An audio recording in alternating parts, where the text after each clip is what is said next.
Yeah, well, firstly, hello to all the Westies fans. Pretty disappointed in the weekend. I thought we were a good chance against South Adelaide, and early in the game we were certainly competitive in the first quarter against the Wind, and we're holding them okay, and then they kicked the last 2 goals of the first quarter. But it was only 3-1, so probably not too bad a position considering the Wind was quite strong. Second quarter we dominated the first 10 minutes of that quarter and unfortunately could not score a goal. And Hamish Allen had a shot from 25 metres out, missed. Keogh off the ground. Kane Stevens ran in from about 55 and probably should have knocked it over and didn't. Mitch DeVale had a set shot, kicked it on the full. So that was pretty disappointing, although you look at South's first quarter, they kicked 3-6, so the win was a little bit trickier than what it looked.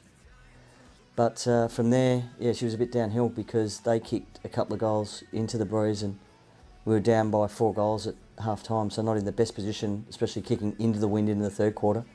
Although then the start of the third quarter, Hamish Allen came out and kicked probably the goal of the season. 3 bounces running from centre-half back for a big man, 195 centimetres, was unbelievable and very inspiring, I thought, but unfortunately it didn't seem to rub off on the players like it should have, because I think Jordan Ball took a fantastic intercept mark across half-back just after that, and we thought, oh, here's a chance to get another goal maybe on the board, and we turned the ball over and they scored and then got a goal straight out of centre bounce, so all of a sudden she's a 2-goal turnaround, and it was a long way back from there, and I think South got some confidence up. I tried a few things in the third quarter to help the boys with putting an extra behind the ball to see if we could use that as a launching pad and run the ball into the Breeze, but actually it worked in reverse because Haynes and Skinner become very big players, taking about 6 marks between them in that latter part of the third quarter.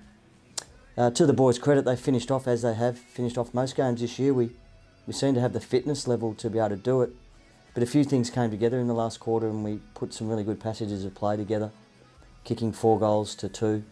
So that was nice to finish on the better side of the ledger in the last quarter against a team that was going into the finals. So we certainly showed in that last quarter what we're capable of, but like the story of the season, we just haven't been consistent enough in doing that. From the weekend, our team max, Ed Allen, came in and had 14 tackles, so we know what we're going to get when he comes in. Mitch Duval was up and about again.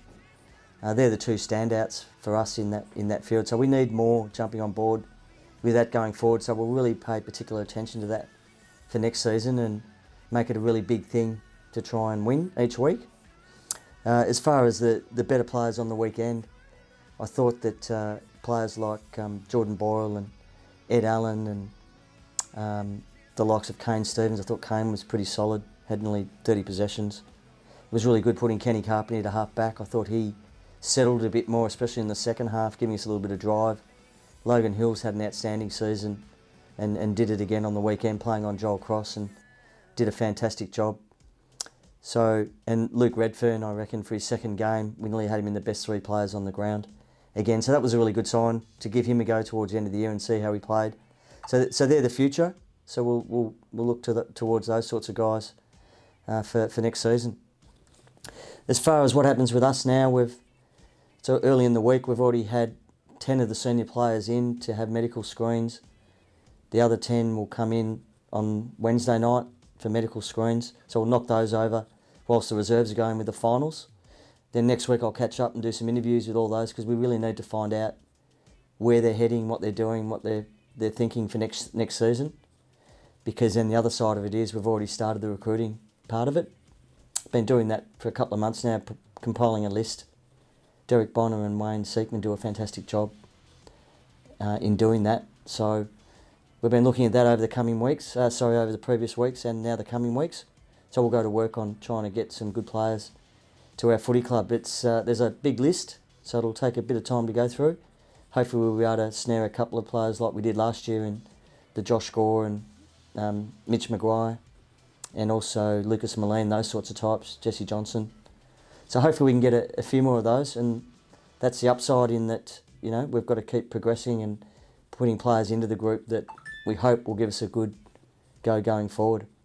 Not sure on who may pull the pin or retire, so that'll be interesting to watch the space in the coming weeks. There's certainly a few guys that are certainly getting on in their careers, but hopefully I can convince most of them to stick at it, and you still need that balance of maturity and youth to sort of progress forward. So we'll try and keep as many of those as possible. It was good to see Josh Gore come back into the team. Ed Allen got another game, which was good, and he'll go back to the reserves finals now this week. So we've got the reserves finals to look forward to, the elimination this week, and also the under-18s made it through the first semi. So they go into the preliminary final now, which is a fantastic achievement. So we'll get behind them. We're both playing at the same venue at Theberton on Saturday, 10:30 and 1 o'clock maybe, something like that. So it'd be great to see as many Westies people down there as possible. We were able to qualify quite a number of players for the reserves this year, so we're really excited about their prospects. So we can get through the elimination final. It might give us some momentum going for the rest of the final series, so we've got our fingers crossed that they'll put up a good performance. As I said the previous week, learned a lot this year about the team and about the players, and hopefully I can use my expertise to put that to good use going forward and come up with a plan and some really good goals going forward to improve us and climb the ladder next season. So stick with us. Thanks for your support throughout the year, and I'm sure the reserves and under-18s will greatly appreciate your support over the coming weeks, and yeah, we look forward to what the future holds. Thanks.